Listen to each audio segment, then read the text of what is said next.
Hey everyone, welcome back to the channel. My name is Christopher, and today I am having a chat with none other than Star Wars voice actor and legend in the Star Wars universe, Marc freaking Thompson. Marc, how are you doing? Hey, Thank I'm you for good, coming Chris. How on. are you? Yeah, thank you for Good, having me. appreciate it. So, for those of you who may not have heard of you, you want to let people know who you are and Sure, kind of yeah. what you do? I'm a actor, primarily a voice actor, and I've been on a bunch of shows like Pokemon and Yu-Gi-Oh! And Teenage Mutant Ninja Turtles. But for your audience, I'm assuming a lot of people might know me from the Star Wars audiobooks, and I've been doing a bunch of those since 2006. And they're a lot of fun. I did like the Legacy of the Force series, the Fate of the Jedi series. Um, we've gone back and been doing recently a lot of the kind of Legends books, like the Rogue Squadron books and the Wraith Squadrons. Yeah. I'm part of the High Republic books, and so I've gotten to do a lot of the audiobooks, and it's probably my favorite thing I get to do. I love Yeah, it. yeah. I think you're probably most famous in the Star Wars among Star Wars fans for voicing Thrawn. I think. Yeah, oh, yeah, how can I forget? Yeah. Yeah, I did, The Heir to the Empire and, Hand of Thrawn and those other ones, and then, kinda recently when he came back into canon, we did 2 trilogies around kind of how he comes to the Empire and, like, what was going on in the Chiss Ascendancy, before all that went down, so it's really great stuff. Timothy Zahn is the master, and we owe him so much for Yeah, allowing Star Wars to continue, so absolutely. I agree. So you mentioned you've been doing it since 2002. You said 6. 2006. Yeah, So a very yeah. long time. So do you? What was the first Star Wars project you worked on? Do you remember? Yeah, the very first one was the Legacy of the Force, and Okay. it was a 9-book series, and they kind of wanted someone who was gonna do the audio versions of all 9 of those, and it was my not only my first Star Wars book, but my first ever audiobook. So, I Right. was, kind of reluctant to get into it because, believe it or not, I wasn't much of a reader. And so the idea of having to read this whole book was like, "Oh, I don't know." And then they told me it was a Star Wars book, and I was like, "Okay, wait, yes, please, please, yes." And Okay. yeah, so I I got into that, and I think I always kind of say that I got it. I kind of got the audition and got the part because I could maybe mimic some of the voices from the films, but Right. learning how to tell the story and really narrate and kind of, make the prose come alive was something I kinda had to learn as we went, and, Kevin Thompson, who directs all of those, really kind of guided me through that and helped me kinda learn how to do that, and I'll be forever grateful to him for that 'cause, now it's literally one of my favorite things. Like, I love getting to do the books, and it makes sense why books are such a great medium because 'cause I'm like, because you get to spend so much more time with the characters and kind of in their inner monologues and stuff, so it's great. Absolutely. Absolutely. So how like were you a Star Wars fan before then? Mhm. And what was your first introduction to the Star Wars universe, and who kind of introduced that to you?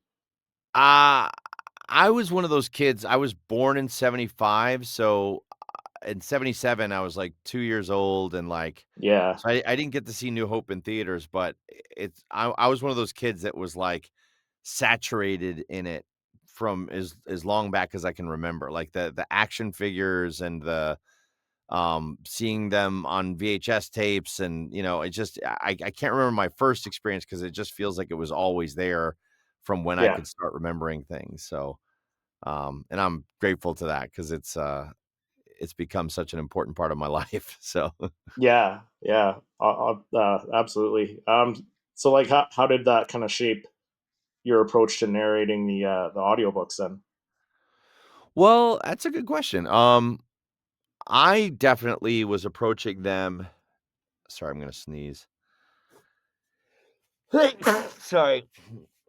Um, Gesundheit. Thank you.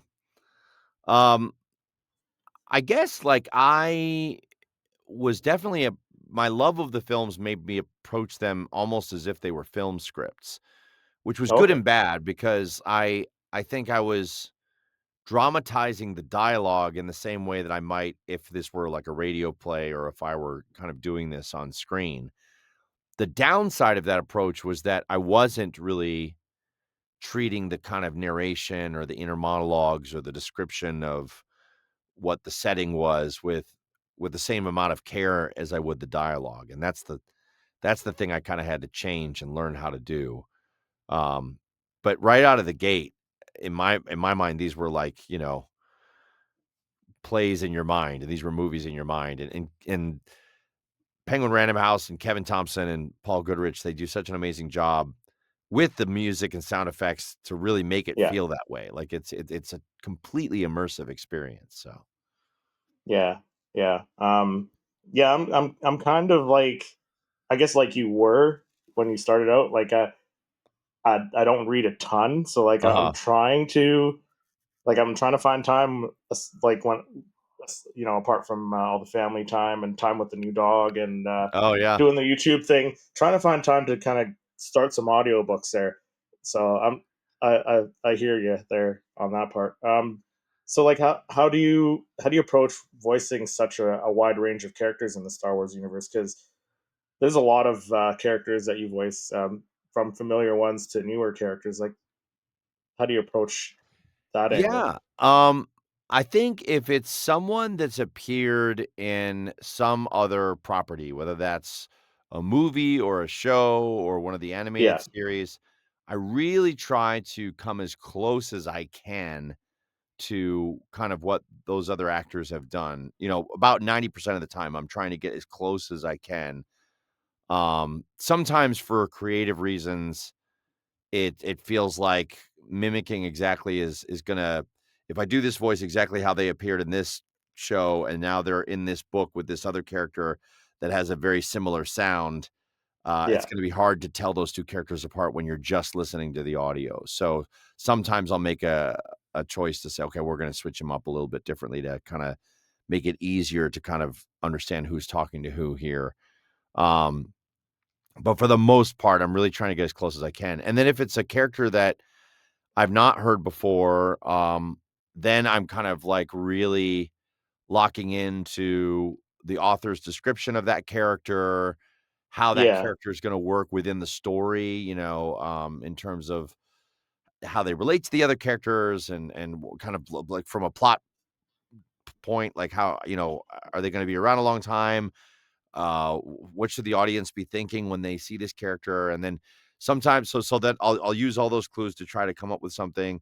A lot of times, I will think again in my movie mindset. Okay, if this were being filmed, who might I want to cast in this role? Like, is there any actors that I might say, oh, they would be perfect to play this role? And then sometimes I use that as inspiration for a voice, and kind of right. like, so yeah, so a lot of different things I'm trying to kind of play with in there. Yeah, that makes sense. So like you're kind of doing your own kind of fan casting for these newer characters as Yeah. you go. What what are some of the fan castings that you came up with in your mind, if you don't mind sharing that? Oh, sure, yeah. A lot of people have commented on this, but what in the Thrawn books, um, there was one, character called Samacro who, when I was reading him, he was, very kind of, you know, militaristic, and to me, he felt like he was kind of very by the book, and I don't know if it was just because I was watching it at the time, somewhere Yeah. near when I was reading, but he seemed very similar to Jack Nicholson's character from A Few Good Men. So I was Oh, kind of, that's yeah. infusing him with a little bit of, "You need me on that wall. You want me." Like, so that kind of like, that feeling of there was one I can't remember the book he was in now, but I there was one character I kinda was basing, loosely on, Sean Connery from, Red October and, you know, Right. so little things like that.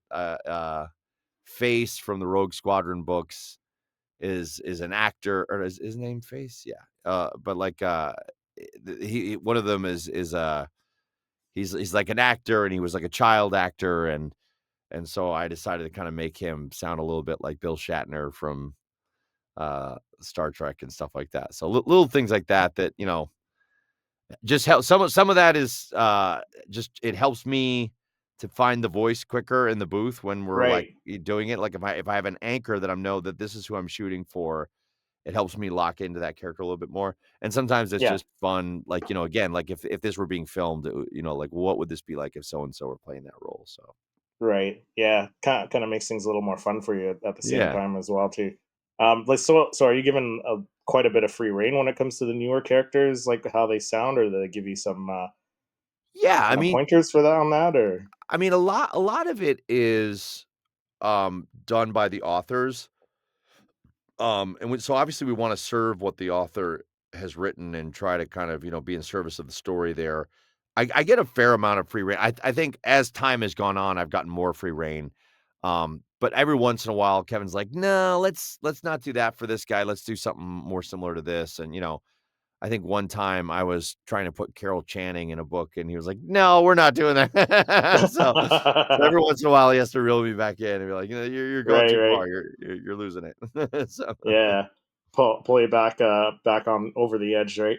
yeah. So, yeah. So which Star Wars character do you find the most challenging to voice, and why? Um, there's been several over the years. I think there was one in one of the Thrawn books we did. There was a character called the Magus, and it Yeah. was like a very otherworldly alien kind of priestess. And I can't remember exactly what I did, but it was very throaty and kind of I kind of did it, you know, for one, scene, and I was like, "Oh, I like that voice. I'm gonna keep that." But then she kept coming back, and I was like, "Oh, no." It was, like, very, like, kind of, like, throaty, and so I was like, Yeah. "Maybe I shouldn't have picked that voice for that character." Yeah. So I guess because a little harder on your voice to do that one like Yeah, yeah, repetitively, I suppose. yeah. Yeah. Yeah. So what was your experience recording the Star Wars audiobooks for the Thrawn trilogy and the Timothy, so like the original Heir to the Empire trilogy? Yeah. That was pretty cool, like, for Heir to the Empire and those, that was, like, a real full circle moment for me because the one book I actually bought and tried to read for fun was Heir to the Empire when in 1993 Yeah. when I was in graduating, high school, and I got, like I did pretty good. I got, like, maybe halfway through, but then my teenage laziness kicked in, and I never really finished it. So then to get, years later to get a chance to actually do it and like, "Oh, I get to finish the book now," you know? So, Yeah. so that was kind of a cool experience, and I got to it was a 25th anniversary recording of it because I think Dennis Lawson did the original recording, if I'm not mistaken, who was Wedge Antilles. Yeah. So we did a 25th. They had never done an unabridged version of it because when audiobooks first came out, they abridged them because they're like, who's going to listen to the whole thing? So they would make it like a 6 hour program. And so this was the first time they did like the full, I don't forget how many hours it is, but like 12 or Yeah. whatever it is. And to do that, they had Timothy Zahn kind of come to Penguin Random House, and we were kind of doing like a little interview as like almost like a bonus feature on the recording. So that was fun because I got to meet him and kind of talk Yeah. Star Wars with him. Um, Did you kind of geek out a little bit when you met him? oh yeah, yeah, yeah, yeah. Yeah. And I've since gotten to meet him at different conventions and like talk more and more with him at different conventions, and he gave me like a little Thrawn Christmas ornament. I was like, so Yeah. Yeah. he's such a cool guy, and he doesn't fully understand the impact he has had on Yeah. Star Wars. Like he doesn't get like that he helped revive Star Wars and like kind of keep it alive during that time Yeah. between Return of the Jedi and what we have now, and I don't think he understands how revered he is. Like he just like Yeah. He when he's gave at us convention. he gave us Yeah, Star Wars when there was nothing during the dark yeah, times. yeah. So And it's yeah. just and that it's so cool. Like one of my favorite, as we're doing the new trilogy of books, um, there was a thing in the new trilogy, especially where I was noticing that Thrawn kept saying perhaps. And Right. I was wondering why does he say perhaps all the time? And so one time at one of these conventions, I thought I was gonna stump him. I thought like maybe this was just like a habit that he had as a writer that maybe he wasn't even aware of, and I was like, why does Thrawn say perhaps all the time? And he's like, well, actually, the reason for that is that he's always open to any and all ideas, and he never wants Yeah. to shut down any idea without hearing it out and without, evaluating, could this be useful? And so when he says perhaps, it's maybe that would work. I'm going to stay open to this idea because all ideas are equal, and he's very much a meritocracy, and I was like, whoa, because I was like, I thought Yeah. it was just like, a little like just not thinking, and instead it was very deliberate and had a specific reason, and it made so much sense. And I was like, it made me appreciate Thrawn even more. It's like, man, that's so Yeah. cool. And we see that in like in Star Wars Rebels and in the Ahsoka series. He says perhaps quite a Oh bit yeah. too Yeah, yeah, in yeah. that as Yep. well. Yeah. Yeah. So Yeah, it's really he's become great. part of his character. So, Yeah. is there a particular Star Wars character that you've come to love even more after voicing the audiobooks? Ooh, that's a good question. Um, well, the one that's popping in my head right now is I guess like in the in the High Republic books, like there's these characters, Stellan Gios and Elzar Mann, Mm, and their struggle to find balance in the Force and understand the Force. As the books went on, I really appreciated them more and more and more, and just and appreciated that struggle of trying to find your way, trying to find your purpose, trying to understand this great mystery. And I just feel like the authors have done such a great job with those books, and how each Jedi has a different metaphor for how they understand the Force. And it just I was already in, because I was like, yeah. oh, Jedi lightsabers, but I feel like those Jedi and Avar along with them, and Belzettifar, and like all those Jedis in those books, like seeing them wrestle with it was something I felt like I hadn't really seen before. Like Luke, they definitely did some of that with Luke in the Fate of the Jedi series, and that was also really deep and interesting. And I liked watching Luke explore different Force users and how they interact with the Force, and that being different than the Jedi. So they've definitely done that throughout the novels and publication. But yeah, these guys in particular, I'm really connecting with in a really deep way. So Yeah.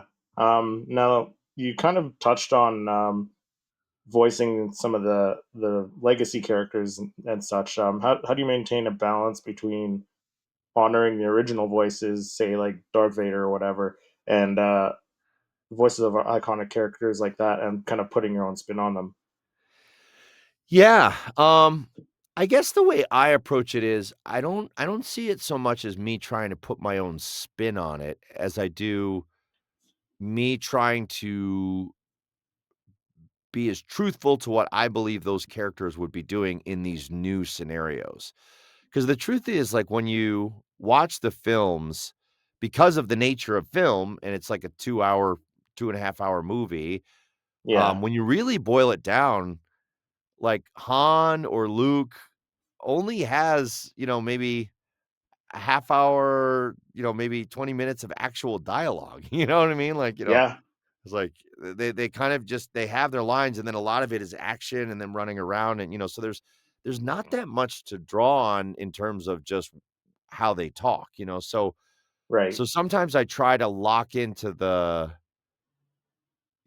cadence of how they might say something, like you know all right, your worshipfulness, or like kind of like that kind of swagger that Han has. And then Yeah. I'll lock into that for one particular line, but then there's like scenes with, in some of the Legacy of the Force and Fate of the Jedi books, Han is a father now, and there's scenarios where he's having conversations you never got to see him have in the movies, Right. or Luke is now a Jedi master, so we have a handful of lines from Return of the Jedi, but now seeing him really at the peak of his powers and really delving deeper into the understandings of the Force, like, you just have to kind of, you do have to imagine that because there's not an exact one-for-one parallel scene in the movies that you can draw from. So that's maybe where I'm putting my spin on it, but I'm trying to kind of stay for me, the balance is trying to stay as truthful to what's been done and then, emulate that somewhat in the new scenes that are there. So, Right. Yeah. Kind of like where they are in the that time, that point in time, right? So yeah. yeah. Have you found that you've come fairly close, say, voicing the earlier books where they are older compared to like what Luke and Han sound like in the sequel trilogy? You mean in terms of my performance or? Yeah, yeah. Like, was your performance kind of similar? Like, did it end up Yeah, I sounding quite close to what they did in the I mean, sequels? Or I feel like I'm probably better at voicing them when they're more closer to the ages they were in the films, only because those that sound of those voices really imprinted on me, right? just from watching them so many times. I feel like I do an okay approximation of them as they've gotten older, um, and maybe it's a little easier because I've gotten older as well. So, Yeah, but absolutely. yeah, I still feel a little bit more connected to them when they're kind of more in that, you know, uh, like right after Return of the Jedi era, because I feel like that's how I really know them and hear them in my head. Yeah, yeah. So what is your process for preparing for a new Star Wars audiobook when they bring you on board? Do you study the characters or the story beforehand? Oh yeah. Um, I'm preparing one right now, and basically what I've got it down to is, I obviously I'm gonna read it all the way through, Yeah, and then as I'm reading it, anytime anyone speaks, whether that's the main protagonist of the story or whether that's Soldier A or Guard Stormtrooper number 3, I kind of make a note on a document that kind of is keeping track of every single person who's speaking. And then once yeah, I've read the whole story, I go back and look at all the people that speak, and I try out different ideas for how they should speak. And if it's someone that's appeared in something else, I'm trying to kind of record little YouTube clips or little samples from the films or shows to kind of like listen to that, and then I'm trying to kind of get my best approximation to that as I can. If it's someone that wasn't in there, I'm kind of figuring out, who's what kind of voice can I do here?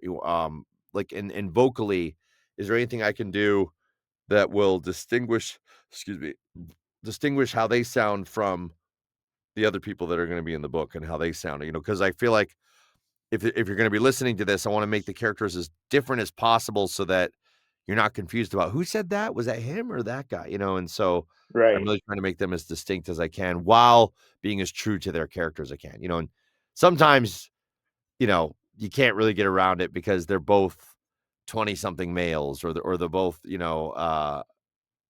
tough, you know, alien women or, whatever. It's like, Yeah, sometimes I get a little stuck and it's like, "All right, well, I'll get as good as close as I can to making them different, but sometimes they're gonna sound the same." So yeah, yeah. Do you kind of throw like a little accent in here or yes, there when yeah, that I'll definitely happens? use accents to try to differentiate and yeah. Yeah. So how do you approach narrating scenes that are kind of filled with more intense action or emotional moments?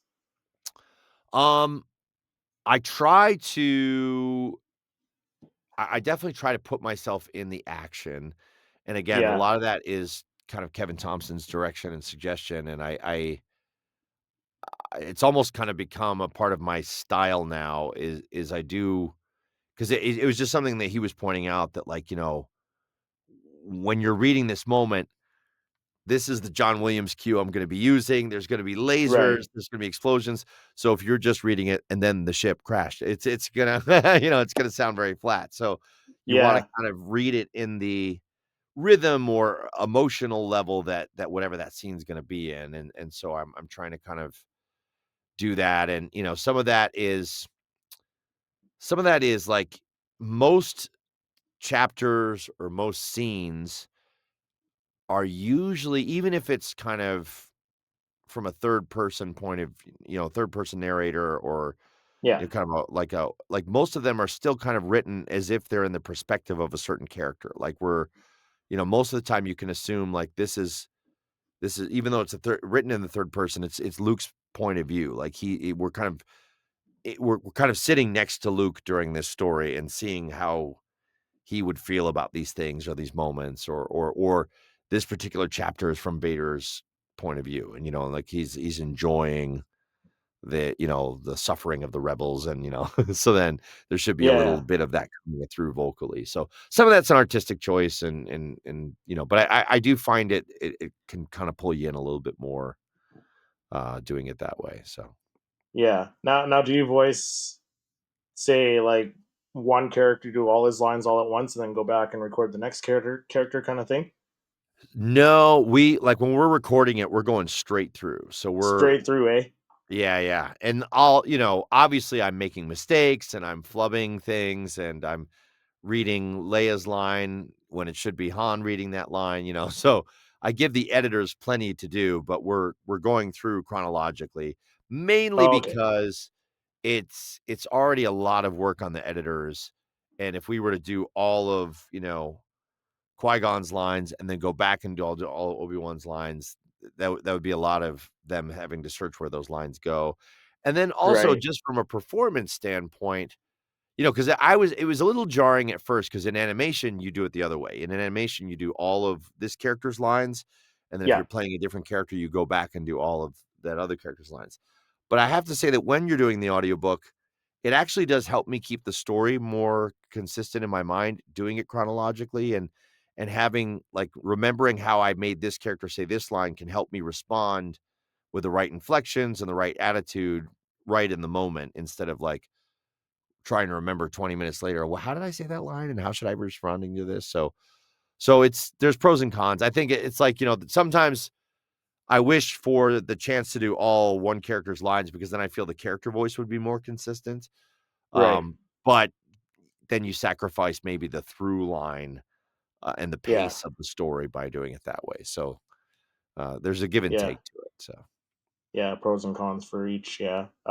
Which, like, do you have a favorite audiobook or project that you've worked on, and which is your they're favorite all and my why? babies and I love them all. No, I mean,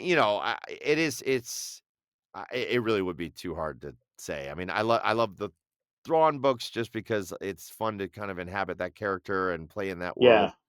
I'm a big Jedi fan, so the High Republic books really mean a lot to me, and there've been several favorites in there.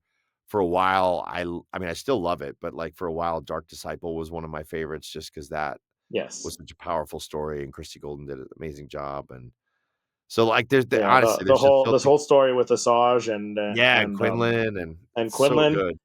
And seeing Yeah. that now, the Yeah. aftermath of In that Tales in of Kings the of the Underworld Underworld was there. so cool. I was like, Yes. I know what just happened there. Like, it was Yeah. so cool. Yeah. Yeah. Um, how does doing the High Republic series compare to doing the main saga books? Is there any difference there? Or Yeah, I think with the main saga books, there's always this I mean, there's always a sense of, like, "Don't mess this up," because, it's like, when you're like, Han, Luke, and Leia are, like, legends, and you just like, literally legends, like, so you Mhm. really wanna honor how important they are, and those are the characters that people have a relationship with themselves, and if I'm not coming close to what that is, it's just gonna take them out of the book right away. It's so there's that maybe pressure to do that, Um, on the flip side, though, I mean, any Star Wars book, I feel a pressure of don't mess this up, and I want it to be good. On the High Republic ones, though, it felt so overwhelming because there was no one besides, like, Yoda, and, uh, Yeah.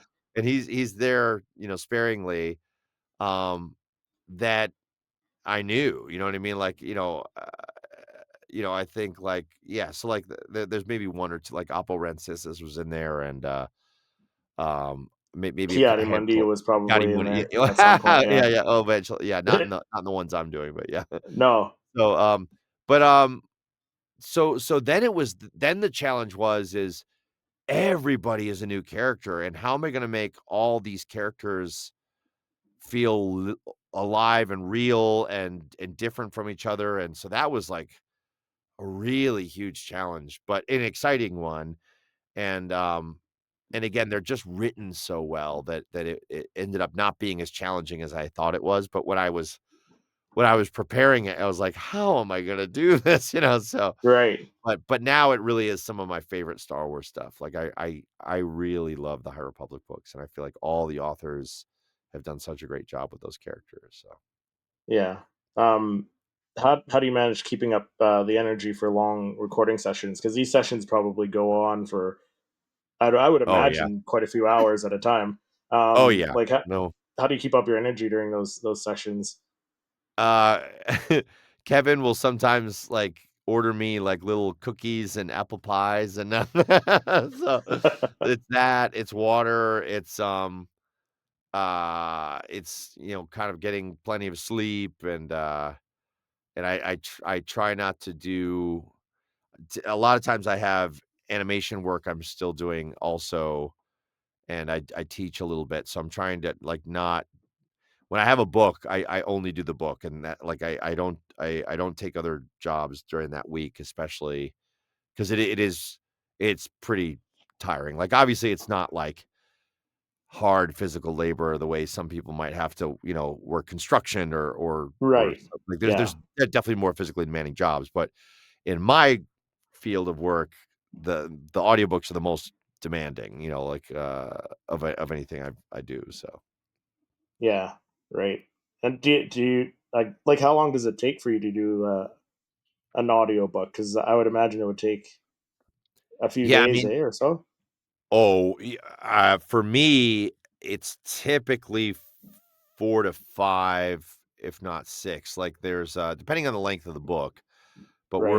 we're there, like, 10 in the morning till 5 or 6 at night, and, you get bathroom and food breaks, but the rest of the time, it's like, "Read, read," So, Yeah. and it's and, 'cause it takes if a program is, 10 to 12 hours long, it usually takes 2 to 3 times more than that to record it because you're messing up or you're flubbing or, Now there's some narrators that they're pretty flawed, like January LaVoy is, like, notorious for being able to kind of almost be word perfect, and so, um, she probably doesn't take that long to record books, but for me, it takes a while.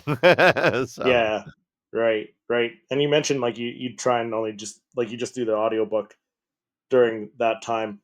Are you like avoiding sporting events so you're not like yelling at your sports team? Are you avoiding big all that time. kind of stuff? Yeah. Yeah, it's usually like, sometimes I have to, like, explain to my wife, like, "I'm not mad, I'm just resting my voice," because it's like, Yeah. after talking all day, it's like I just I it's hard for me to do anything else.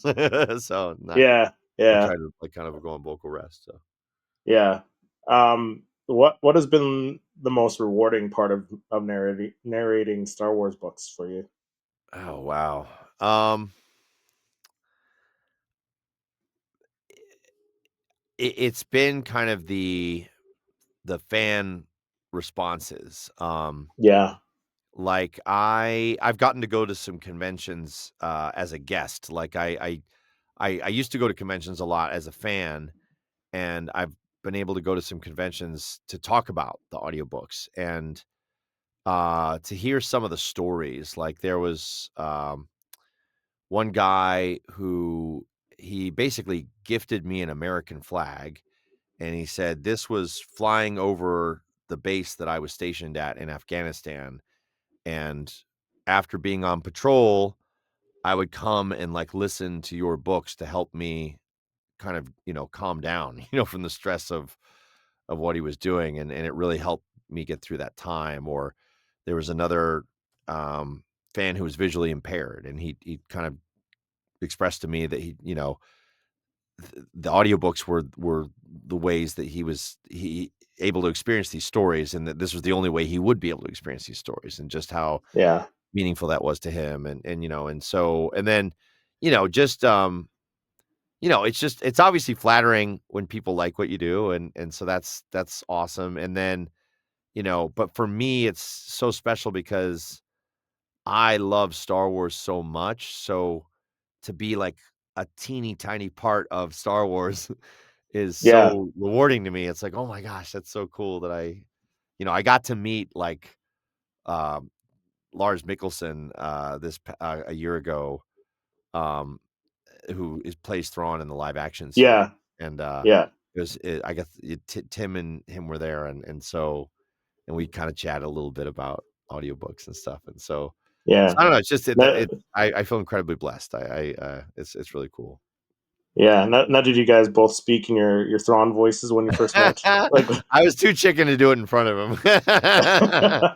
But, yeah, but it was cool because it was a charity event. They're about, it's called Voices Against Cancer, and they do a convention to help benefit pediatric cancer and, those affected by it and their families. So, we were in a hospital kind of meeting some kids, and he came in a little late, and, yeah. the guy taking the picture was like, "Hey, kid, you're lucky you're here with 2 Thrawns." And all of a sudden, like, Lars looked at me, it's like, "Is that you? Are you?" And I was like, "Yeah, yeah." And he's like, "Oh, no." He's like, and he was incredibly, warm and, gregarious, and, so different than how he is on the show. And I was like, I left there thinking, "Man, he is such a great actor," because I expected him to be more cold and stoic in real life as well, but Yeah. knowing that that's not how he is in real life, I was like, "Wow, you're good," because that's, like, Yeah. so convincing. Yeah. Because he does an incredible job on the Ahsoka series I and in agree. Rebels, right? So, Yeah, I loved him. um, yeah. How do you navigate complex or technical Star Wars terminology while ensuring the narration stays engaging and clear for the listener? Like, because Yeah. there must be stuff you're reading and you're like, "What is this?" Like, Yeah, yeah, and all the time. Um, yeah, it's that I definitely give the editors a lot to work with. Like, they have to, kind of chop it up and find a salvageable, take in there. Um, yeah, sometimes, I mean, obviously, I try to, like, think about, like, well, what is this? I try to, like, kind of boil it down to, like, what is this actually saying? Like, even if I don't understand the ionization of, the gravity well generator or whatever it is, I try to understand, okay, this thing is going to make a starship stop and jump out of hyperspace. So even if right, all the words that mean that aren't words I use in everyday life, if I have that in mind, okay, this thing yanks it out of hyperspace, then I can try to make it make sense. And then sometimes, when it's a long string of like techno babble, I almost have to like, memorize it like musically, or just like kind of how it sounds, and so I'm not, almost like a kind of rhythmic thing, and just kind of, and sometimes I can't look at the page, because if I look at the page, those words look so weird to me that like I end up slowing down and kind of stumbling over them. But if I just get, ionization pulse cannon, ionization pulse cannon, I say it a couple times, and then kind of look away from the page when that comes up, just so that I could just say it from memory instead of having to stumble over how I think it should be spelled, or an ant, like yeah, some of the names, the way they're spelled, like Timothy Zahn is amazing, but he tortures me with some of his names of things. And there's like certain characters that I just could not get, like, I think Kilori, Uwanduali Kualan or something. Like, there was some weird one, and I was like, it literally I felt like it took like 10 minutes before I could get it. And then Kevin yeah. was like, "Never say that again. We're moving on." So, So, like, are you reading like a say like a phrase or a line or two at a time, like memorizing that and then reading it so it sounds more natural, or are you reading it like right off the page when you're recording? no, I'm reading it off the page when we're recording. For those difficult to say things, I'm sometimes gonna memorize it and then look away, just because if I try to read it, the way it's spelled is so different than how I'm, supposed to say it. It Right. trips me up. So for those phrases, I might memorize it and look away, but I'm looking at the page the whole time. So Oh, okay. Yeah, yeah, so yeah. it makes things a little easier. Are there any Star Wars stories or characters that you'd love to voice in the future that you haven't had the opportunity to voice yet? Um, I've been pretty lucky, like, I've gotten to do, like, kind of original trilogy stuff, prequel trilogy stuff, and sequel trilogy stuff, so I've kind of gotten to work in all the eras. I've done the High Republic, I've done the Old Republic, um, so I can't really think of anything, like, I feel like, I've been pretty fortunate and gotten to kinda dabble in a lot of them and kinda play with a lot of the characters that you would know. Right. I mean, I feel like they usually go, I wanna say, like, to Jonathan Davis for a lot of the Obi-Wan stuff. I've gotten to do Obi-Wan, like, when he's kind of a secondary character, but I haven't gotten to do Obi-Wan as a main character, but he does such a good job with him, so I don't think I'll ever Right. get a chance to do that. Yeah. So, um You're like, okay, Jonathan's sick. Let's bring in Mark. yeah, yeah. Or I'll get a blow dart. He's got Right. a really great Obi-Wan, he does a great job with those, so Yeah. What about like possibly doing some video games or like animated work for in the Star Wars oh, universe? in a heartbeat, yeah, I mean, that would be dream come true, like, I got to dabble in animation, I was in, Star Wars Visions, Yep. and I was the three-headed drummer in the Tatooine Rhapsody episode, so I was, like, Oh, super okay. excited about that, I was Okay. like, "Yeah, A no way."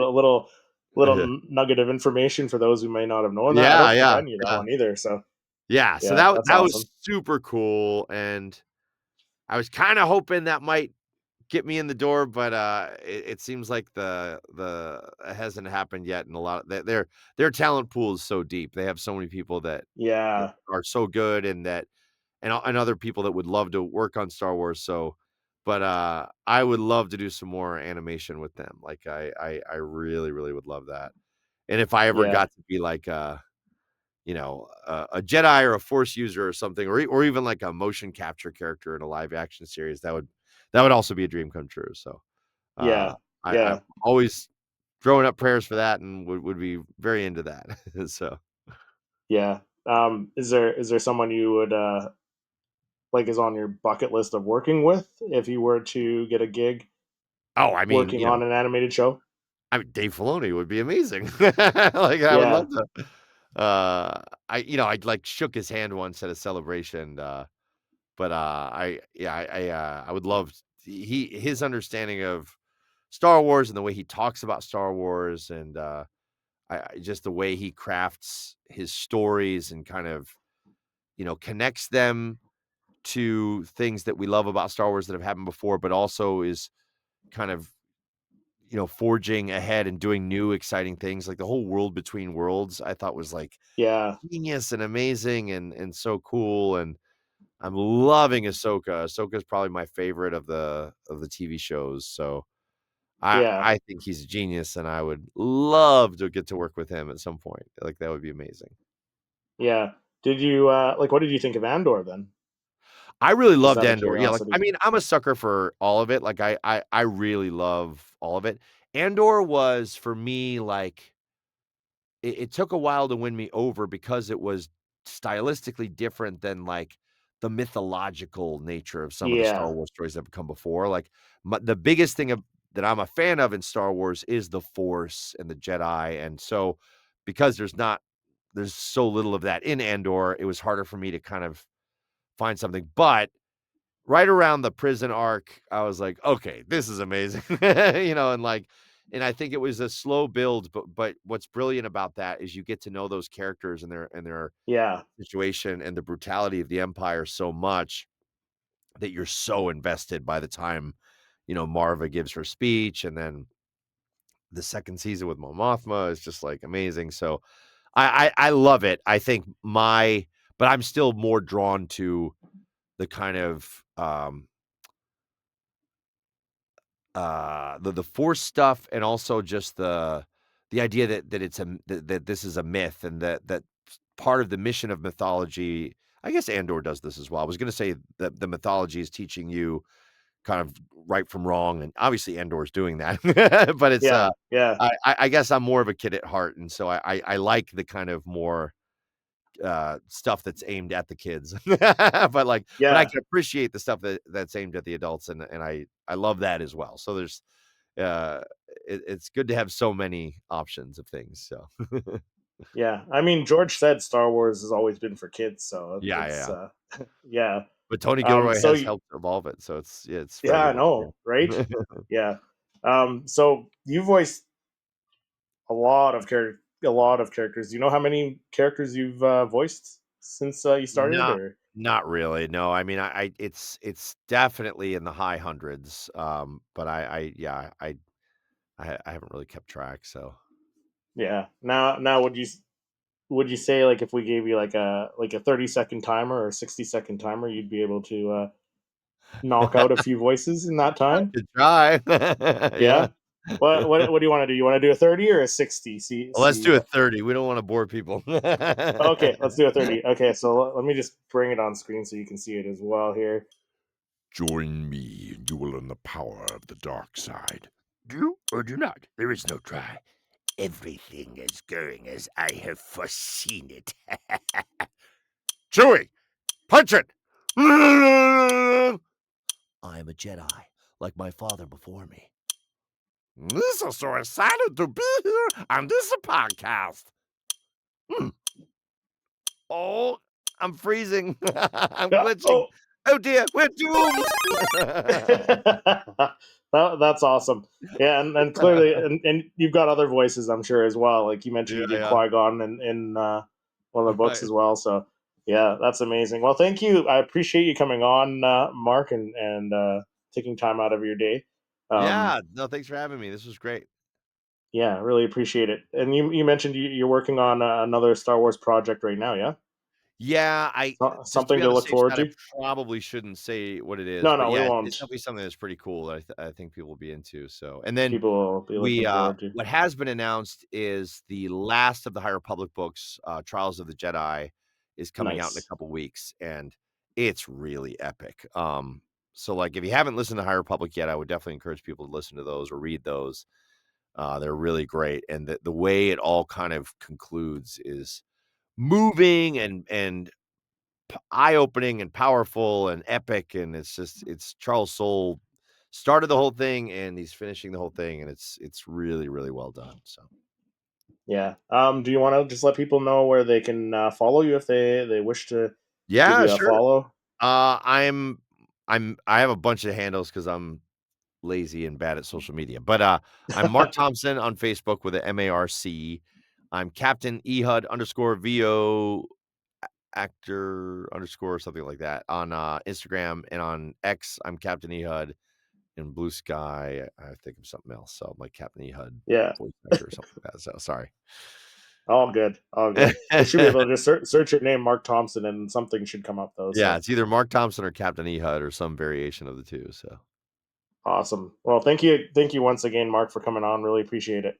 yeah, no problem, thanks for having me. So I want to give another huge thanks to Mark Thompson for coming on the channel and chatting with me. Let me know what your favorite part of the interview was, and then click over here to check out more of my other Star Wars interviews.